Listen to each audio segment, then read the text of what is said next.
in this country and worldwide? No. I will never say that progress is being made. If you stick a knife in my back 9 inches and pull it out 6 inches, there's no progress. If you pull it all the way out, that's not progress. The progress is healing the wound that's the blow made. And they haven't even begun to pull a knife out, much less try and heal the wound. They won't even admit the knife is there. Was he violent? Could he be violent? Only if people were violent to him.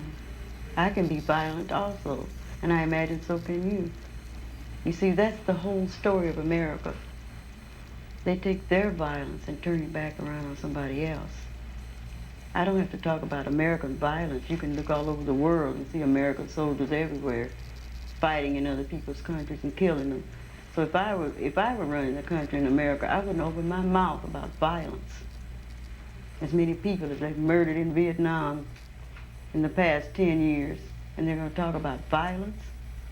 As many black people that get killed every day in this country and nobody knows or cares, and they're going to tell me about violence. How they wiped out a whole nation of Indians, and they're going to say something to me about violence. I don't want to hear it. It became clear within 3 or 4 months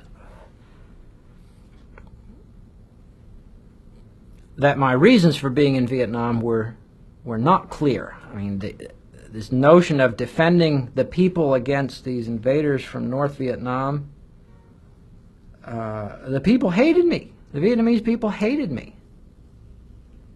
And it was perfectly, that was perfectly clear. I mean, people didn't say good morning to you. People didn't, I mean, people hated me. I know that other people's experience, some other people's experience was different. But in my own experience, the Vietnamese people hated me, and I gave them every reason to hate me. I beat them. I sometimes killed them. I destroyed their houses. I destroyed their crops. I destroyed their fields. I destroyed their culture. Why in the hell should those people like me? We've been to Iraq, we've been to Afghanistan, and we know what these wars are really about. And we joined the military for many reasons. Because we need a college education, because we need a job, because we need health care. And then we joined the military, and they tell us that our enemies are poor people in caves in Afghanistan, or poor people in the deserts of Iraq. But we've been to those countries, and we know that our enemies are not other poor people abroad. Our enemies are the people that laid us off from our jobs, that denied us health care, that make it impossible to get an education. Our enemies are not in the poorest countries on the planet, but right here in the richest one. You have shown zero ability to empathize with us. You have shown less ability to care.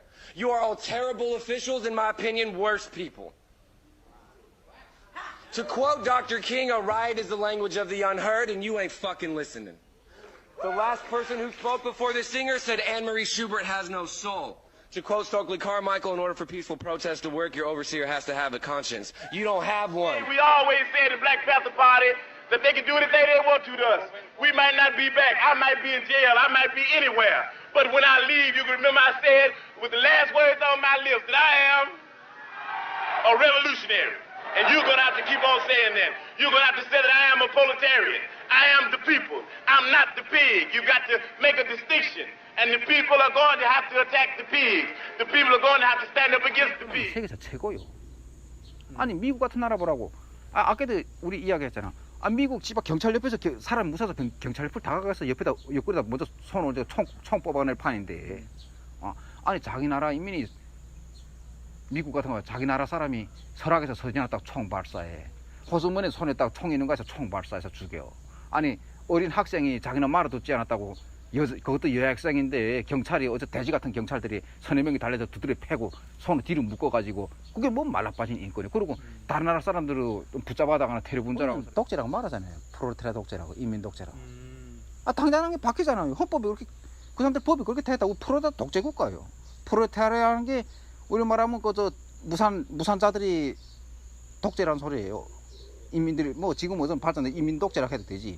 인민들이 한 독재, 자본가나 소수 이런 권력 부의 독점자들이 거기면서 배견할 수 없다고 말이야. We don't think you fight fire with fire best. We think you fight fire with water best. We gonna fight racism not with racism, but we gonna fight with solidarity.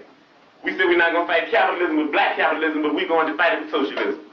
We stood up and said we're not going to fight reactionary pigs and reactionary state's attorneys like this and reactionary state's attorneys like Hanrahan with any other we're going to fight their reaction where all of us people are getting together and have an international proletarian revolution. Right on. Right on. Donald Trump, John Bolton, the KKK extremists who govern the United States today. Well, I can say it. I don't know if this is said in the United States, but I will say it. They are Ku Klux Klan extremists. Like the KKK that attacked the homes of civil rights activists. They are trying to attack our home, Venezuela. They prevent us from getting access to food, medicine, essential goods. We're not asking that anyone give this to us. We have the money to buy it. When the Soviet Union invaded Afghanistan, we had this brilliant idea that we were going to come to Pakistan and create a force of mujahideen, equip them with Stinger missiles and everything else to go after the Soviets inside Afghanistan.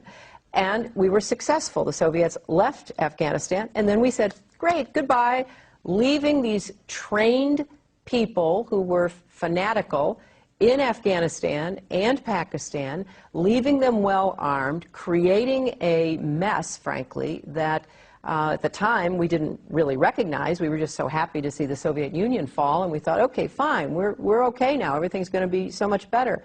Now you look back, the people we're fighting today, we were supporting in the fight against the Soviets. North Koreans have suffered because the United States has done everything we possibly could to destroy the economy of North Korea.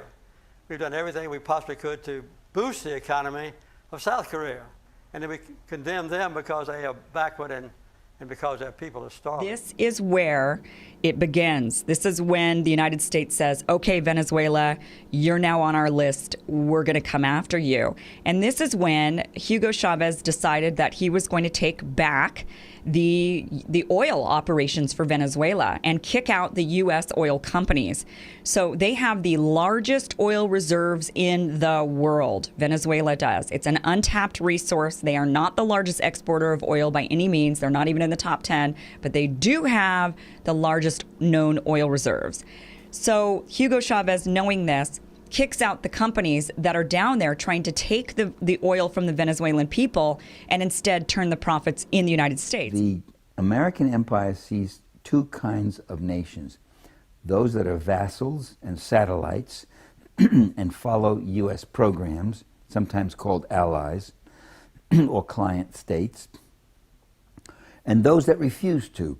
And the ones that refuse to are seen as enemies or potential enemies. Right. How many people have the American government killed innocently, and how many has WikiLeaks killed? You think the military is putting the government at risk? The military has put many innocent lives at risk. Oh, calm down, sir. For real, I'm actually genuinely curious about your relationship with him. Yeah, war crimes need to be punished, and they haven't. The war crimes that he's exposed, no one's done anything about it, but they put him in jail to shut him up. Would teach us. And here's the answer. In a society, the labor that gets done to produce everything has an interesting quality. The labor that's done produces more than is given to the people, the laborers, who are doing the work. In other words, laborers always produce a surplus of goods and services beyond what they get. And the interesting question is, who gets that surplus? In slavery, the workers are slaves and the master gets it. In feudalism, the workers are serfs and the lord gets it. And in capitalism, the workers are employees and the employer gets it. The labor theory of value looks at labor because it sees in this arrangement who produces the surplus and who gets it a key to what's wrong with society and how it needs to be fixed. Communism, ladies and gentlemen, I say it without flinching, communism in Eastern Europe, Russia, China, Mongolia, North Korea, and Cuba brought land reform and human services, a dramatic bettering of the living conditions of hundreds of millions of people on a scale never before or never since witnessed in human history. And that's something to appreciate. Communism transformed desperately poor countries into societies in which everyone had adequate food, shelter, medical care, and education. And some of us who come from poor families, who carry around the hidden injuries of class, are very impressed, are very, very impressed by these achievements and are not willing to dismiss them as economistic.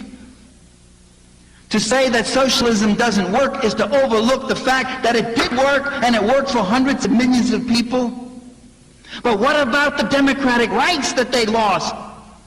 We hear U.S. leaders talking about restoring democracy to the communist countries. But these countries, with the exception of Czechoslovakia, were not democracies before communism.